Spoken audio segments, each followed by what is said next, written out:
என்னோட ஹஸ்பண்ட்க்கு ஜூலை 6 பர்த்டேங்க. ஸோ அவருக்கு ஏதாவது சர்ப்ரைஸ் பண்ணணும்னு சொல்லி ஆசைப்பட்டேன். நான் என்ன சர்ப்ரைஸ் பண்ணேன்னு பார்க்குறதுக்கு முன்னாடி இந்த வீடியோக்கு லைக்கும் என்னோட சேனலை கண்டிப்பாக சப்ஸ்கிரைபும் பண்ணிவிடுங்க. சரி, கேக் பண்ணலாம் அப்படின்னு சொல்லி முடிவு பண்ணாங்க. எனக்கு கேக்லாம் பண்ணுறதுக்கு சுத்தமாகவே தெரியாதுங்க.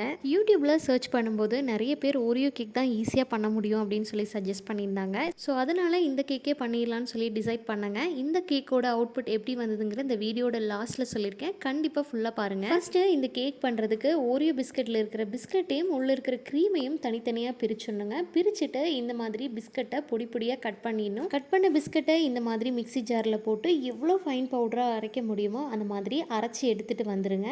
பார்க்குறக்கு இந்த மாதிரி தாங்க இருக்கணும். அதையே ஒரு பவுலில் ட்ரான்ஸ்ஃபர் பண்ணிவிடுங்க. அதுக்கப்புறமா நல்லா காய்ச்சி ஆற வச்ச பாலை கொஞ்சம் கொஞ்சமாக இதில் ஆட் பண்ணி நல்லா கலந்து விடணுங்க.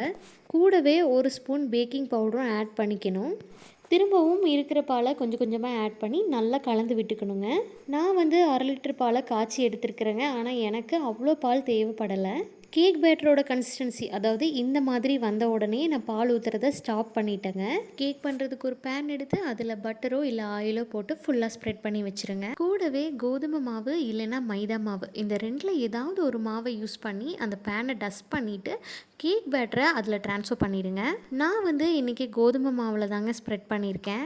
இன்றைக்கி நான் இட்லி பாத்திரத்தில் தாங்க கேக் செய்ய போகிறேன். ஃபஸ்ட்டு இட்லி பாத்திரம் வச்சுட்டு அதுக்கு மேலே தூக்கி வைக்கிற மாதிரி தக்க வச்சுட்டு அதுக்கு மேலே தாங்க கேக் பேட்டர் வைக்க போகிறோம். இந்த கேக் பேக் ஆகிறதுக்கு 30 மினிட்ஸ் ஆகுங்க. கண்டிப்பாக அடுப்பை சிம்மில் வச்சு தான் நீங்கள் வேக வைக்கணும். 30 மினிட்ஸ் கழித்து எடுத்து பார்த்தீங்கன்னா இந்த மாதிரி சூப்பர் சாஃப்ட் கேக் கிடைக்கும். சாக்லேட் கனாஷ் யூஸ் பண்ணி இந்த கேக்கை டெக்கர் பண்ணியிருக்கேன். நன்றி.